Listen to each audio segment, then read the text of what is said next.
The sewing advisor is going to be your best sewing friend, and it's right here on your machine. So when you turn the machine on, you'll see right up top that it says woven medium. So this is the fabric that it's going to start off with. Down below here is where we're going to work. So you see that the top row, pictured by A, B, and C, do those look like woven fabric to you? They are. So fabric A is a woven light, fabric B, woven medium, and fabric C, a woven heavy. So if you don't remember what these are, just push them and they'll show up right at the top. Now D, E, and F, those are fabrics that are stretchy fabrics.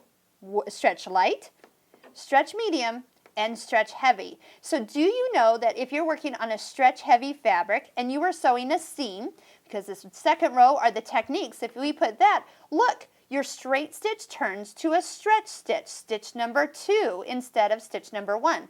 Would that be the proper stitch to sew so it would have give and not pop when you sewed it? Yes. So if you didn't know which stitch to pick, that's what the sewing advisor is all about. Look, it even tells you a different needle. It recommends a stretch needle, size 90. For that heavy fabric, that needle number will change if you had picked a lighter weight fabric.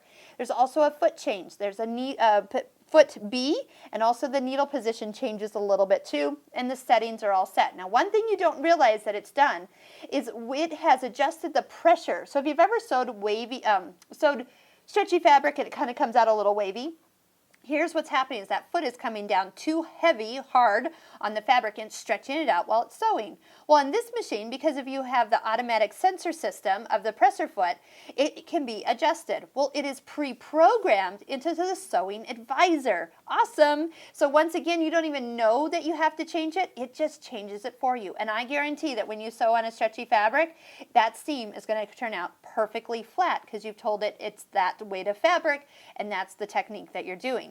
Now, on a stretch heavy, if we pick let's go back to B, woven medium, and it still was seam, so it went back to a straight stitch, and that stitch length went to 2.5. Have you ever sewed on heavier fabric and it looks like those stitches are so small? Well, you're supposed to lengthen out your stitch length when you do a heavier fabric. So watch this. If we tell it we're going to work on a woven heavy fabric, it lengthens the stitch for you. It turns it to 3 millimeters long. That way you're not trying to push it through, and it's a lot easier to take out stitches that aren't teeny tiny. So it's already getting you into the right ballpark for that particular fabric. The other techniques that you have down here, we'll just leave it on, let's do woven medium.